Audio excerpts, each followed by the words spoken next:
welcome back. And if you joined me late today, my guest is Dr. Roger Rhoades, and he's a family therapist. And I like to think that Roger is somebody who brings to the table common sense things that we can hold on to and use in our lives with our families and our children. And we're talking about, well, when we went off the air, we were talking about homework and children and yes, and we are not meant, Peggy, parents are not meant to live their life through their children. You know, their children have their own life, their own ups and downs. And one of the big decisions a parent, as a child grows older, has to make is, am I going to parent with a stick or with a carrot? Am I going to be a cheerleader or am I going to be a critic? And you can see as adults how people have been parented. Because monkey see, monkey do. If I've been parented out of criticism, I'm going to be critical. But if I was parented with support, I'm going to be a supportive person.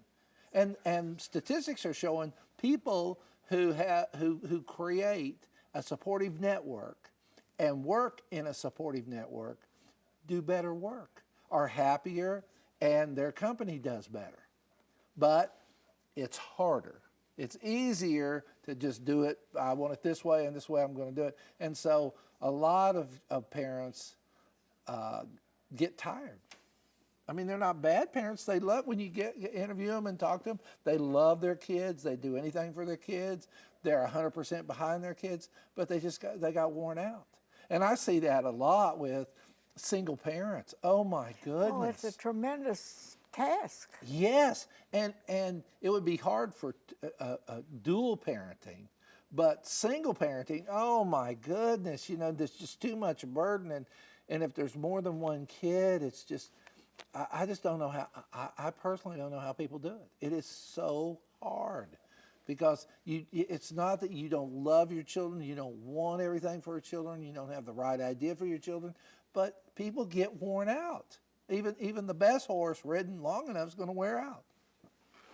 So a parent, and many of these single parents hold down jobs in addition to being a parent. Exactly. So they have a lot of pressure on them. And parenting And what can is you not say to a mother, for instance, who has a job and a family, and maybe she is the breadwinner, maybe she is the main person in that family, for whatever reason?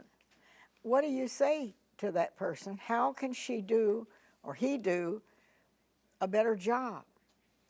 Where do you draw the line on all the pressure? And, you know, it's rough. Yes, it is very rough. But the line is boundaries. Learning when to say yes and when to say no. Learning to say yes and no. You know, so many times I see a lot of single mothers who are just, yes, yes, yes, yes, I'll do yes, yes, yes. And they've picked a style that is going to wear them out and wear them out very fast. And a single mother is going to do better by learning when to say no. You know, I can't do this. No, I don't have time to do this. No, this doesn't work in my schedule. And that her and her family are going to do better when she learns to say no effectively. So setting that boundary and, you know, the old phrase, have your no mean no and your yes mean yes, is very powerful and does help. Now, is it awkward when you start? Yeah, it's very awkward. And I want people to know they're listening. Are you going to tick people off if you say no to them? Yes, you are.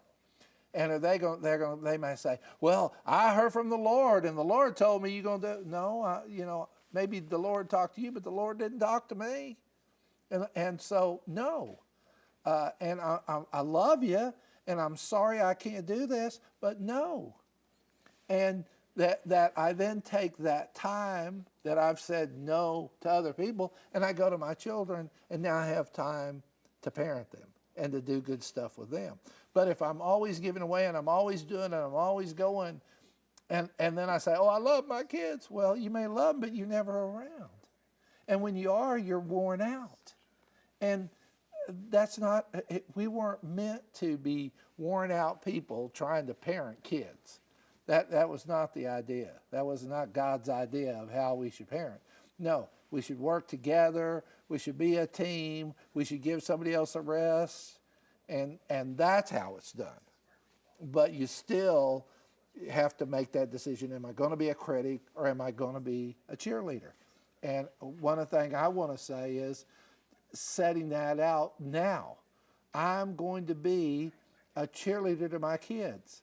And I'm going to check in with my kids. And I'm going to check in with my friends. And I'm going to check in with my family. And the one thing I'm going to ask them about is tone. What's the tone?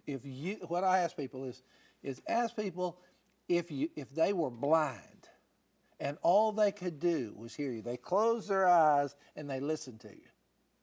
Do I have a critic on my hand in the tone they're using, or do I have a cheerleader on my hands with the tone they're using? And that's important when you're dealing with children. Ooh, man, children are amazing. Young children are just scary smart. And they can, by just the tone, figure out what's going on with the family. If there is issues in the marriage, I hear parents say, well, we never tell our kids. Well, I say, you don't have to. Because they're so smart, they can pick up on the tone you're using, and they will know by the tone you're using, you guys aren't getting along. This isn't working. The tone you use toward each other is not loving. And so, will that affect the kid? Yeah. And the kid also, if it's a single parent, it goes around the whole idea of tone as far as whether a child is going to ask for something they need. If I need something, you're going to give me a tone that says it's okay to ask. But if I pick up by the tone you're using, you're tired, Mom's tired. Don't got time for that. Don't want to do that. And it's a critical tone. Well, the kids know, dummy. They're going to know I better keep my mouth shut. And I better not ask. Or I'm going to start a fight.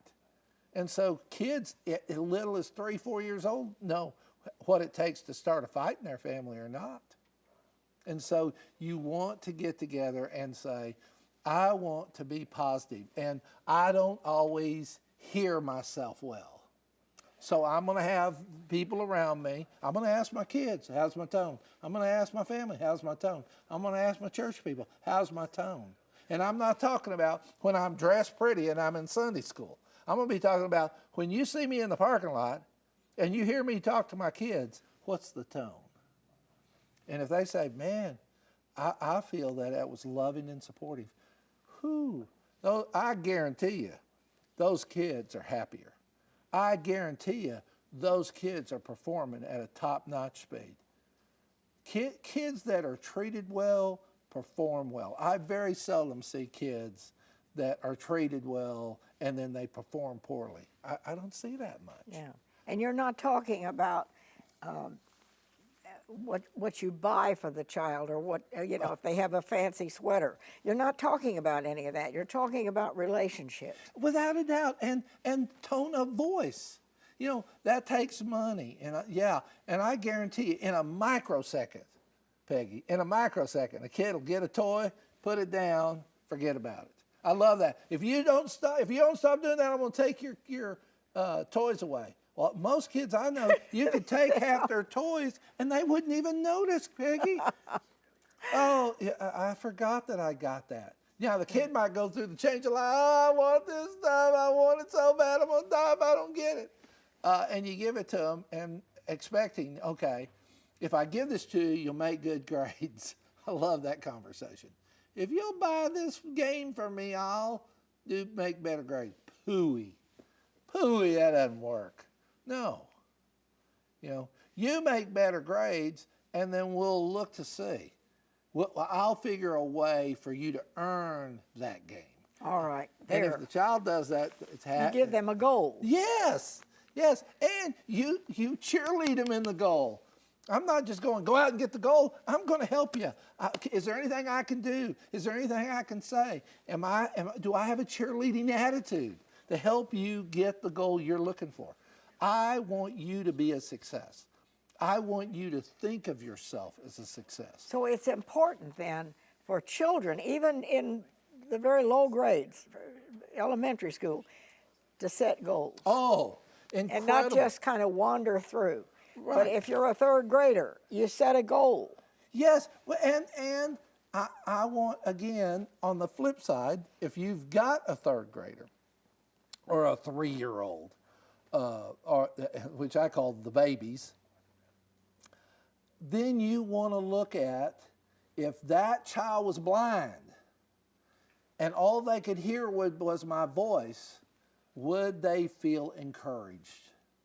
Mm-hmm. If they can, Peggy, wow, that's powerful.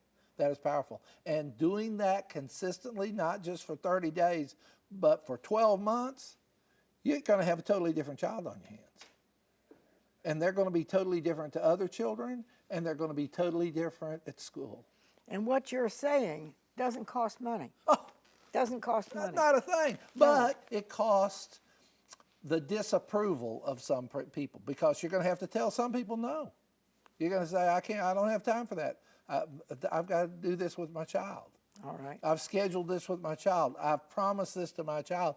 That has to be more important than going to some meeting with some other adult. Now, it's going to be easier to go to the meeting with the adult, and it might be more fun to go to the meeting with the adult. But you will not regret saying no to that and giving it to your child. The dividends will be out of this world. And parenting is a full-time job, and it isn't an easy job. Oh, God.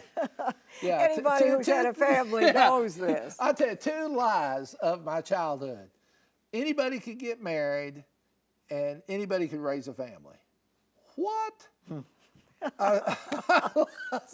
Say what? Okay, no, Roger. wait. Oh, it's hard. It's hard. We are out of time, but we're going to keep on with this, even if it's hard. Yes. Okay. It's take the time worth the to fight. love the people around us. That's what we need to do.